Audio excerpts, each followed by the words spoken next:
انسان کے جسمانی ارتقاء کے ساتھ ساتھ اس کا فکری ارتقاء بھی ہوا ہے؟ دو مراحل ہیں. دیکھیے بات یہ ہے کہ انسان کا ایک مرحلہ وہ ہے کہ جس میں نے جس طرح کہہ کہ وہ زمین کے پیٹ سے پیدا ہوا، اس میں اس کا قالب درست ہوا ہے، اس کا حیوانی وجود مکمل ہوا ہے. اسی کو قرآن نے بیان کیا ہے. حیوانی وجود کی تکمیل کے بعد پھر وہ دوسرا مرحلہ آیا جس میں اس میں اپنی نسل خود پیدا کرنے کی صلاحیت رکھی گئی ہے. پھر اس موقع کے اوپر قرآن کہتا ہے کہ ہم نے اس میں روح پھونک کر اس کو انسانی شرف عطا فرمایا ہے. اب وہ پہلا مرحلہ کتنے ہزار سال پر کتنے لاکھ سال پر محیط تھا کچھ نہیں کہا جا سکتا. اس کے بارے میں قرآن نے اس کی مدت کو نہیں بیان کیا، لیکن دو مراحل کی بالکل الگ الگ نشاندہی کر دی ہے. یعنی انسان کے اس جسمانی قالب کی تیاری کا ایک مرحلہ ہے، اس کے حیوانی وجود کی تکمیل. اب بھی ایسا ہی ہوتا ہے. اب بھی قرآن مجید یہ کہتا ہے کہ انسان کا جو حیوانی قالب ہے، زندگی تو موجود ہوتی ہے نا، وہ تو نطفے کے اندر سے جب انسان کی تکلیف شروع ہوتی ہے تو زندگی کا عمل شروع ہو جاتا ہے. لیکن قرآن مجید یہ کہتا ہے کہ مختلف مراحل سے گزرنے کے بعد کوئی کم و بیش 120 دن کے بعد وہ وقت آتا ہے جب اس میں روح پھونکی جاتی ہے اور اسے انسانی شخصیت دی جاتی ہے.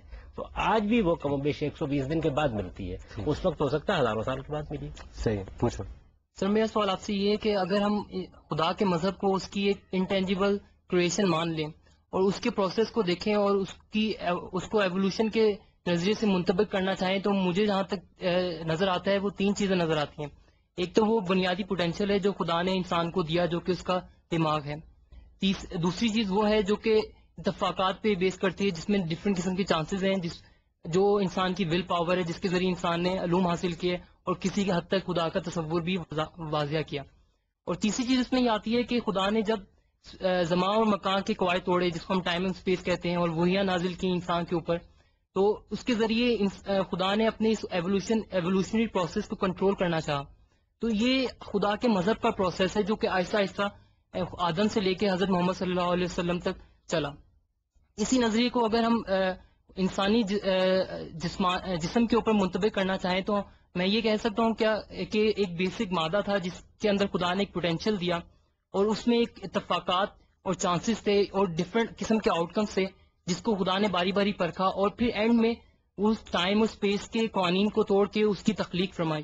جب آپ کوئی رائے قائم کرتے ہیں تو یہ ضرور دیکھ لیجئے کہ خدا کی کتاب اس معاملے میں کیا کہتی ہے. قرآن بھی مذہب کی ایک تاریخ بیان کرتا ہے اور وہ یہ کہتا ہے کہ اس کی ابتدا کہاں سے ہوئی ہے. یہ بتاتا ہے کہ ہم نے پہلے انسانی کو یہ شرف بخشا کہ ان کو ہم نے نبوت کے منصب پر فائز کیا. مذہب اپنی اصل حقیقت کے اعتبار سے ان کے دل و دماغ پر نازل کیا گیا. یہ بتاتا ہے کہ مذہب کی جو بنیادی چیزیں ہیں ان کی باقاعدہ تربیت دے کر ان کو دنیا میں بھیجا گیا. اور پھر یہ بتاتا ہے کہ لوگ توحید پر قائم تھے، لوگ مذہب کے بارے میں بالکل صحیح تصور پر قائم تھے. اختلافات انہوں نے بعد میں پیدا کیے. جب اختلافات انہوں نے پیدا کیے تو اس کے بعد نبیوں کا ایک پورا سلسلہ جاری کر دیا گیا جو بار بار آ کر ان کو متنبع کرتے رہے. تو یہ قرآن مجید کی یہ بات ہے. اگر آپ اس کو حاضر علم کی روشنی میں رکھ کے دیکھیں تو یہ بڑی کرینِ قیاس معلوم ہوتی ہے. ہماری معلوم تاریخ میں ایک پیغمبر ہوئے ہیں محمد الرسول اللہ صلی اللہ علیہ وسلم. ان کے بارے میں تو یہ مسئلہ نہیں کہ پری ہسٹورک ہے. انہوں نے توحید کا تصور پیش کیا، توحید کی منادی کی، آخرت کا تصور پیش کیا. آپ مجھے یہ بتائیے کہ اس کے بعد ہمارے یہاں جو فرقے پیدا ہوئے، جو گروہ پیدا ہوئے، ان میں کتنا زوال آ گیا، کتنے اختلافات انہوں نے پیدا کر دیے. تو یہ جو ہم اس دنیا کے اندر 1400-1500 سال میں اپنی آنکھوں سے دیکھ رہے ہیں، اسی پر قیاس کیوں نہ کریں کہ ماضی میں یہی پیش آیا ہوگا. تو یہ نظریہ زیادہ کرینِ قیاس ہے یا وہ نظریہ زیادہ کرینِ قیاس ہے، اس کا مطالعہ کرنا چاہیے. سر اگر یہ تصور کیا جائے کہ انسان بچے کی صورت میں پہلے پیدا نہیں ہوا، کچھ شعور تھا، تو آپ مجھے یہ بتلائیے کہ اس کی شعوری کیفیت کیا تھی. اب ہم دیکھتے ہیں کہ آپ بلوغت میں جاتے ہیں بچپن سے تو آپ کو شعور آتا ہے، تو پھر کیا وہ باشعور تھا پہلے سے؟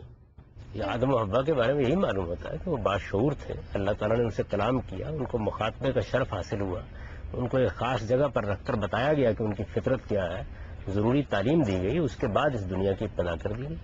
قرآن مجید تو یہ کہتا ہے کہ ہم نے ایک ہی جان سے پوری انسانیت کو پیدا کیا اور آدم و حوا یہ ہیں جن کی نسل اب دنیا کے اندر موجود ہے. وَبَثَّ مِنْهُمَا رِجَالًا كَثِيرًا وَنِسَاءً. یہ ایک جوڑا ہے، ایک ماں باپ ہے جس سے پوری دنیا میں انسانیت پھیلی. یہ وہ بتاتا ہے. ابھی تک اس کے اس نقطہ نظر کے خلاف کوئی ایویڈنس موجود نہیں ہے، بلکہ یہی نقطہ نظر جتنا زیادہ ایویڈنس فراہم ہوتا جا رہا ہے اس کو کمی کرتا چلا جا رہا ہے.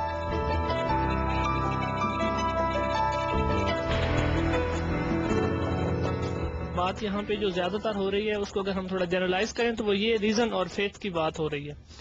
تو عباسی دور میں کہا یہ جاتا ہے کہ اسلام جو ہے، فیتھ جو ہے اسلامک، وہ ریزن کے خلاف ہے، اور اس کی مثال یہ دی جاتی ہے کہ عباسی دور میں جب معتزلہ کو سنب کیا گیا تو وہ دراصل ریشنلزم کا ایک قتل تھا، اور اس کی بنیاد پہ مسلمان مادی طور پہ پھر ترقی نہیں کر سکے، انحطاط پذیر ہو گئے.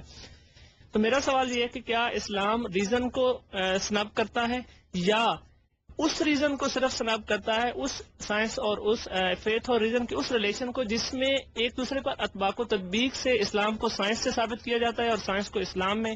تو کیا یعنی اس کی کیا اسٹیٹس کیا ہے اسلام میں صحیح، کہ کیا ریزن جو ہے وہ اسلام میں الاؤڈ ہی نہیں ہے، یا صرف وہاں پہ الاؤڈ نہیں ہے جہاں اطباق و تطبیق کا مسئلہ ہے؟ دیکھیے، اسلام کا مطالعہ آپ جب بھی کریں تو نہ عباسی دور کے حوالے سے کریں، نہ اموی دور کے حوالے سے کریں، نہ عثمانی دور کے حوالے سے کریں. اسلام کا مطالعہ خدا کی کتاب کی روشنی میں ہونا چاہیے. آپ جب قرآن مجید کو پڑھتے ہیں تو قرآن مجید تو ہر تیسری آیت میں اصرار کر رہا ہوتا ہے کہ تم عقل سے کام کیوں نہیں لیتے، تم تدبر کیوں نہیں کرتے، تم غور و خوض کیوں نہیں کرتے. تو قرآن مجید کی روشنی میں مذہب کا مطالعہ کرنا چاہیے. جہاں تک عقل اور استدلال کا تعلق ہے، آخر اسی کی بنیاد پر چیزیں مانی جائیں گی، اسی کی بنیاد پر کسی چیز کو نہ ماننے کا فیصلہ کیا جائے گا. عقل اور استدلال سے دستبردار ہونے کے بعد وہ کیا چیز ہے جس کی بنیاد پر آپ کسی چیز کو مانیں گے؟ قرآن مجید اسی اصول کے اوپر اللہ تعالیٰ کے وجود کے بارے میں دلائل دیتا ہے، نبوت کے بارے میں دلائل دیتا ہے، قیامت کے بارے میں دلائل دیتا ہے. وہ دلائل کس کو اپیل کریں گے؟ وہ انسانی عقل ہی کو اپیل کریں گے. غلطی کیا ہوتی ہے؟ غلطی یہ ہوتی ہے کہ ہم بعض اوقات ایک خاص علم سے مروب ہو کر اس کی جو منطق ہے اس کو عقلی بات سمجھ لیتے ہیں. عقل کے کئی دائرے ہیں اور ان میں وہ کام کرتی ہے، عقل کے کئی درجے ہیں اور ان میں وہ کام کرتی ہے، اور عقل کے کئی ذرائع ہیں جن کی بنیاد پر وہ فیصلہ کرتی ہے.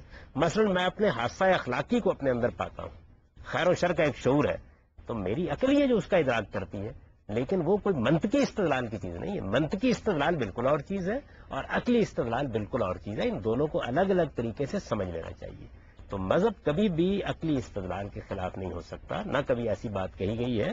البتہ جس چیز کو آپ نے فیتھ یا ایمان سے تعبیر کیا ہے وہ کیا چیز ہے اس کو بتائے گا نا اللہ تعالیٰ، اس کو بتائیں گے. تو ایمانیات 5 ہیں. خدا پر ایمان ہے، کتابوں پر ایمان ہے، فرشتوں پر ایمان ہے، نبیوں پر ایمان ہے، آخرت پر ایمان ہے. ان میں سے تو ایک ایک چیز کے حق میں قرآن نے دلائل دی ہیں. آدم اور حوا انسان تھے، کیونکہ جیسا کہ بتایا جاتا کہ روز بچوں کی برتھ ہوتی تھی، تو وہ انسان مطلب ایک نارمل انسان کو دیکھا جائے تو دے ول بی کالڈ میوٹنٹس، ٹھیک ہے، they are not human beings. تو اس طرح دیکھا جائے تو پھر تو جس طرح سائنس کہتی ہے کہ انسان نہیں تھے اور یہ بندر تھے اور قسم مخلوق تھی کوئی، پھر تو وہ چیز صحیح نہیں ہو جاتی. آپ کو کس نے بتایا کہ آدم و حوا کے یہاں صبح و شام بچے پیدا ہوتے رہتے؟ سر یہ ہر جگہ پہ لکھا ہوا ہے کہ ادھر ہر جگہ سے کیا مراد ہے؟ ایک تو قرآن مجید ہے، اس میں تو کہیں سر لکھا 9 منتھ سے کم پیریڈ میں ہوتے تھے، اور 9 منتھ جو ہے میں یہ کہتا ہوں کہ ایک تو قرآن مجید ہے، اس میں تو کہیں نہیں لکھا ہوا. اس کے بعد رسالت میں آپ صلی اللہ علیہ وسلم کی حدیث ہو سکتی ہے، اس میں بھی کہیں نہیں لکھا ہوا. تو سوال یہ ہے کہ جو افسانے بیان کیے جاتے ہیں، یعنی ہم سائنس میں بھی افسانے پڑھتے ہیں، ہم مذہب میں بھی افسانے پڑھتے ہیں. جب آپ سائنسی علم پہ گفتگو کریں تو حقائق کی بنیاد پہ گفتگو کریں. نظریات بہت ہوتے ہیں. دیکھیے سائنسی علم کیسے ترقی کرتا ہے، نظریات پیش کیے جاتے ہیں، مفروضے کے طور پر ہوتے ہیں، تحقیق کی جاتی ہے، لیکن نظریے کو نظریہ رکھیے، مفروضے کو مفروضہ رکھیے. مذہب پر گفتگو کرنی ہے تو سب سے پہلے دیکھنا چاہیے قرآن کیا کہتا ہے. اللہ تعالیٰ نے قرآن میں جو بات بیان کی اس کے بالکل خلاف ہے. اللہ تعالیٰ یہ بیان کرتے ہیں کہ پہلے مرحلے میں جو تخلیق ہوئی ہے، براہ راست مٹی کے پیٹ سے جو تخلیق ہوئی ہے، اس کے بارے میں بھی نہیں کہا جا سکتا کہ وہ اربوں سال میں ہوئی ہے یا لاکھوں سال میں ہوئی ہے یا کروڑوں سال میں ہوئی ہے، کیا ہوا ہے. اور دوسرے مرحلے کے بارے میں بھی اللہ تعالیٰ نے کوئی مدت مقرر نہیں کی، لیکن یہ جو 9 مہینے کی 10 مہینے کی مدت ہے جو نسل کے اعتبار سے ہے، یہ تو ہمارے مشاہدے کی چیز ہے. سوال یہ ہے کہ اس کے خلاف کوئی بات ہو تو ہم قبول کریں گے نا، ورنہ یہی سمجھیں گے کہ اسی اصول کے اوپر بچے پیدا ہوتے رہے. اس کے خلاف کوئی چیز اللہ کو بیان کرنی چاہیے یا تاریخی شواہد سے سامنے آنی چاہیے.